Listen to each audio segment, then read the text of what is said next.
guys, welcome back. So, Taylormade comparison day. Yes, this is the one people have been waiting for. Is it really? This has been the most requested of all of the videos? I want to say yes. Yeah, I want to say yes, for sure. So we've done Callaway, we've done Cobra now. We're going to do, we haven't done any Ping yet. That's Ping's going to go last, yep. Yeah. 3 to compare in this video.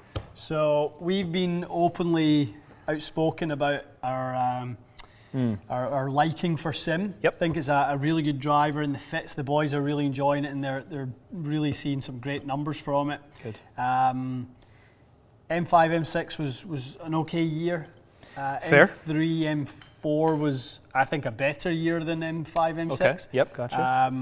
But going back a little bit further into sort of 2017 and 2016, 2016 was all about this, the M2. The M1 version was not nearly as good a driver, in my opinion. Just okay? It was super low spin. Really? It was a monster. But this one was really balanced and really good. This was the first driver Tiger ever used from Taylormade once he switched over. I remember that. He said at the time it was the best driver he had ever hit. Crazy. He said it was just overall sort of balance of kind of feel and flight and looks. He said it was the best. The following year, if you remember, that was when they introduced sort of G-acoustic to the M2. Yep. And they actually sort of enlarged the profile of it. In 2017, M2 looked really big. It was a very different looking club, wasn't it? Is that what Nick Taylor used? Driver. That's right, Yep. okay. So yeah, that's the one with all the kind of G-acoustic lines in here. Good. The following year, in my opinion, they took the guts of M2 2016 and put them into 2017 M1. Right. So it was much more balanced and obviously with the adjustable weights. I loved the M1 from 2017, really good driver. So is that the one that you fit me to the first time I came in? It was indeed. Yeah, we took that to Florida. Yeah, I remember. I liked this driver quite a bit. Kage shaft, yeah. So this is going to be great. This is going to be really, really good. You know, the Cobra one was fascinating. It was, yeah. It was really good to see that one. You know, and we're selecting the best previous models of the last 3 and 4 years. Yeah. And these are really, really high performance clubs, even dating that far back. All right, let's get some baseline numbers from Sim. Okay.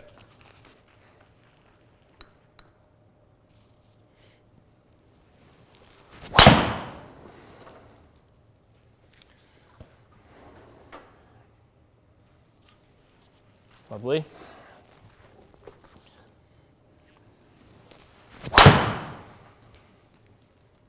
Oh, turn back. It's coming. Well, that was seriously long. That one flew. What the hell was that? 320.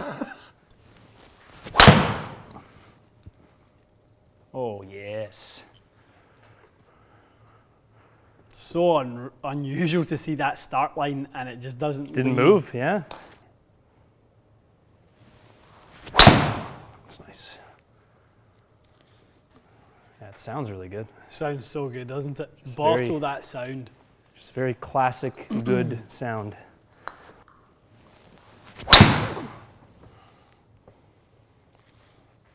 Bullets. Flat, eh? Bullets for days.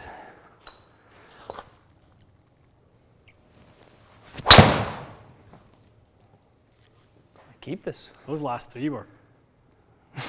Golf Avenue, may I have this? Run!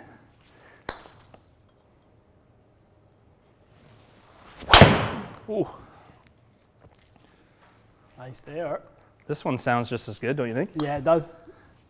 But the M2 sounded completely different, and that's when, to me, like they flip-flopped because M1 2016 sounded higher pitched and a little tingy. Okay. 2 was deep and very, a lot more carbon, and then M1 carried that into 2017. Right. And M2 went the other way because it was so large.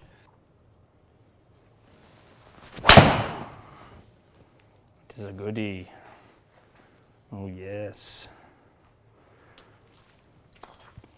Oh. You like this one? I do, yeah, I do.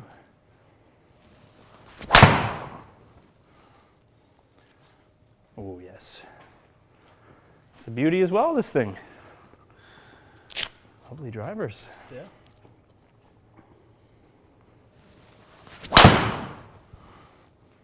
Oh, turn over. Come. Come on. Oh, that's so deep. There it goes. Look at this thing. That's going forever. Jeez Louise, on a bicycle.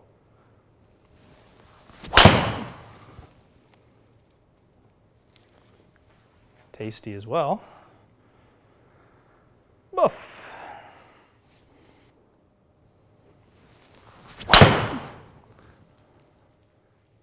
That's the one.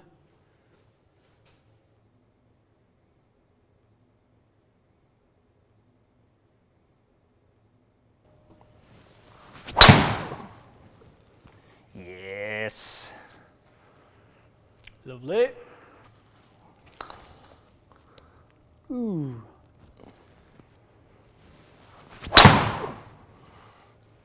It's a nice. It's coming. Yep. Tell you what.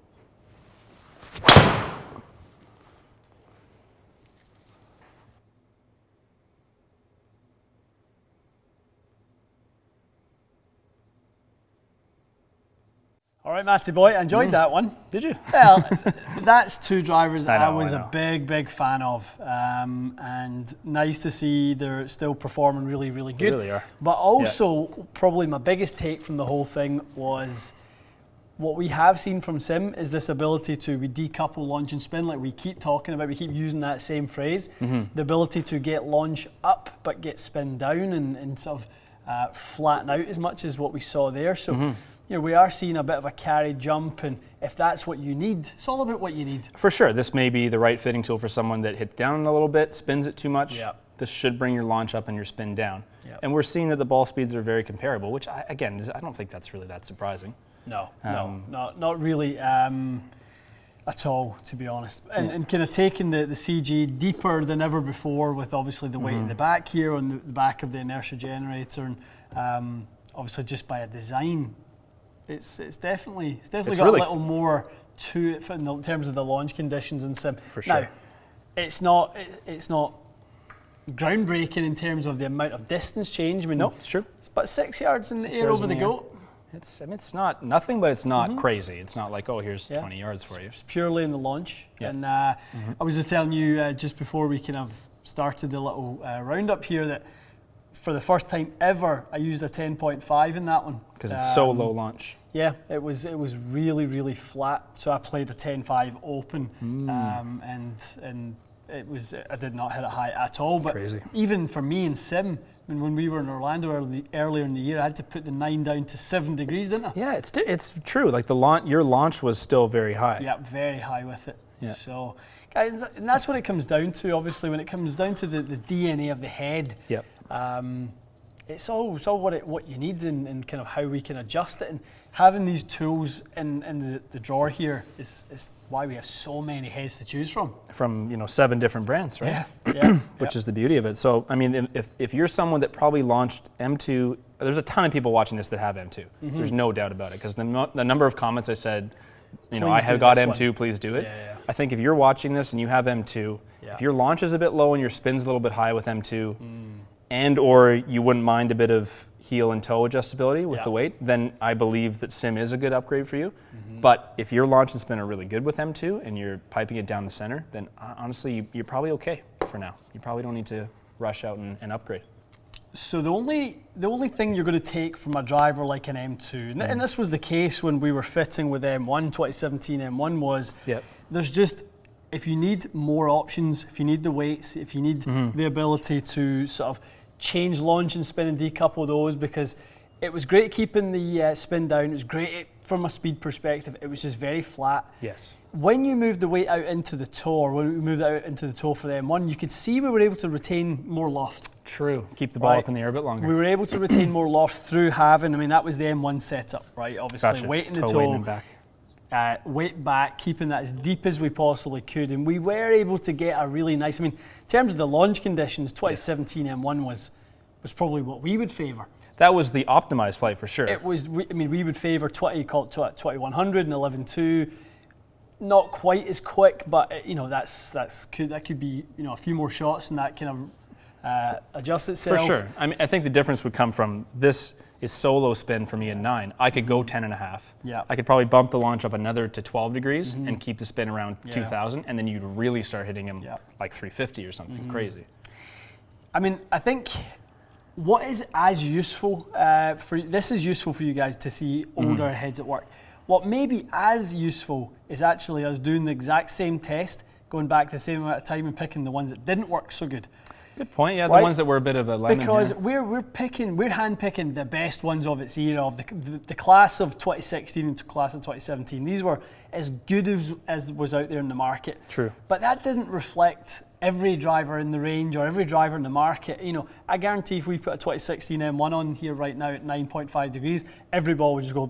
Because it was solo spin. You could literally wouldn't be able to do anything with it. Yeah, and that's why it makes sense that the people. I say still, it's not that many years, but you see tons of people that still have this, pros included, because you can see for most people it's probably still really good. It's just that little extra gear that launch and spin you can get out of the sim is maybe worth it for you. Yeah, slight modifications here and there, and but they are incremental changes. Incremental change. Change. It's been consistent with these tests. It has been consistent, hasn't it? Yeah, I feel that we're sort of seeing that, and I can almost feel like if I was able to give you a little bit more loft, and if we were in a fit right now, I could kind of get that sim really humming for you. I bet you 10.5 sim for sure would be a little bit open, and just get you really, really hitting that one well, launching it high with low spin, probably 13 launch and 2000 spin, 2100 spin. It's kind of what we did when we were in California, was the 10. Anyway, you'll definitely see that in a future video. It won't be the last time we do that. So. I think that between that and the Cobra, Speed Zone this year are leading the way to be the driver in your bag for the season. I agree with that, for sure.